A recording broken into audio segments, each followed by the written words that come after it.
10 basic upcycling skills. We're back, and today we are talking about how to pin or clip your fabric garments that you're getting ready to sew, either by hand or with a sewing machine, and whether to use pins or clips. And there's definite reasons why you would pin over clipping or clip over pin. So let's do it. Hi everyone, I'm Angelina, and this is Blueprint DIY, where we remake our clothes to be just as unique as us. These are what we call ballpoint pens, and there are several different types of pens. I happen to like the ballpoint pens, but there are flathead pens too that you might like even more. And there's also called silk pens that are perfectly made for silk, and I'll tell you why in a moment. And then we have clips, and these clips, I purchased them on Amazon, and they clip the side of the fabric versus pinning it. And there's definitely reasons why you would want to use one versus the other. So first we're going to talk about pinning, how to pin your fabric for sewing. All right, so I'm going to use this piece of scrap as an example. When you're getting ready to sew, of course, you would want to know what is the good side of your fabric, which is the side that you want to see on the outside. And we call that the right side or the good side, and the wrong side, or sometimes I call it the inside. So you will always want to, or for your purposes as a beginner, always want to put good side to good side or right side to right side, because that means that once you've sewn that seam, when you open it up, you'll have the two right sides and the seam will be to the inside. You won't see it. So like I said, these are ballpoint pens, and they are used for pretty much anything you want to use them for except for silk. But you'll want to make sure both ends, no matter how many layers you have, they're lined up. And you want to put the pins in your seam allowance. Now, what is a seam allowance?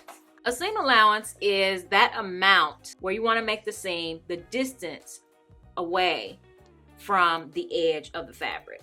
So in this case, we're just going to, let's just say we have a 1/2 inch seam allowance.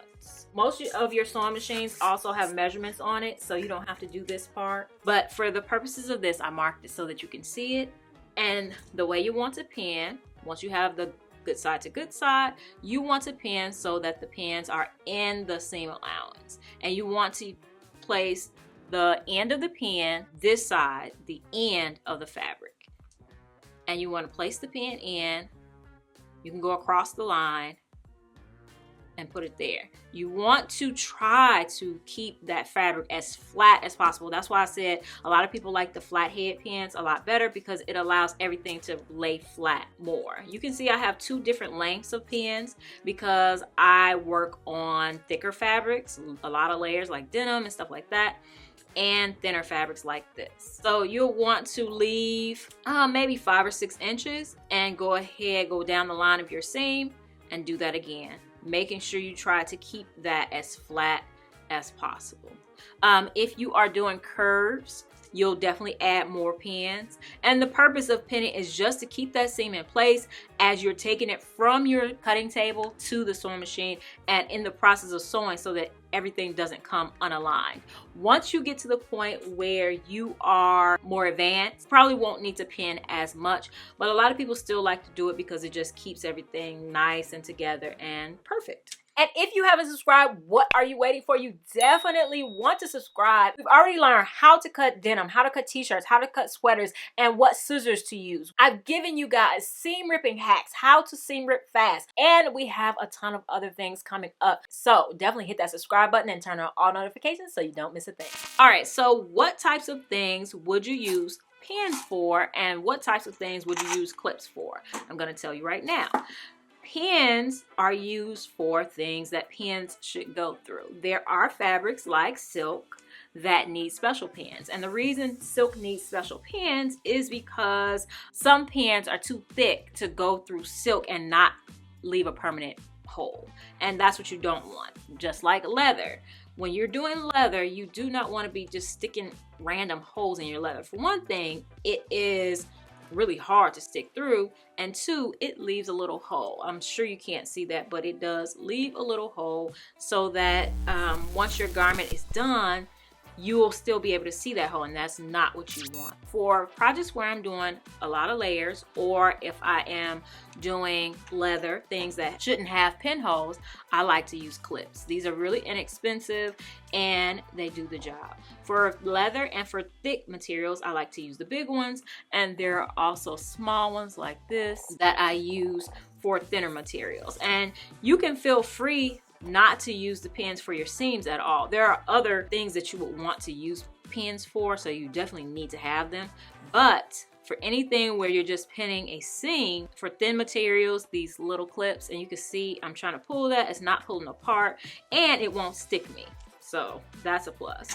You'll see the big ones on something thin, they pull off easier. So the thin ones, or the small ones, are for thin materials. And then for things like leather, I would clip these all along right in the seam allowance, and then as I'm sewing, I will remove them right before I get to that point.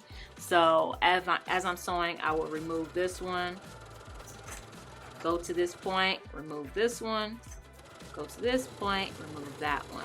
Like I said, as you get better, you won't need these as much, but they will continually be helpful to you all throughout your sewing journey. All right, so that was super quick. Now you know how to pin, how to clip, and what to pin and what to clip so that you can get your upcycling journey going really quickly. Let me know in the comments what other types of things you want to learn. I have a whole list of at least 10 things, and in this playlist, we're adding the things as we go. These will come out weekly on Thursdays, so you can always check back for a new one. And I also have other videos for you to watch right here, really simple, easy upcycles you can do right at the beginning of your journey.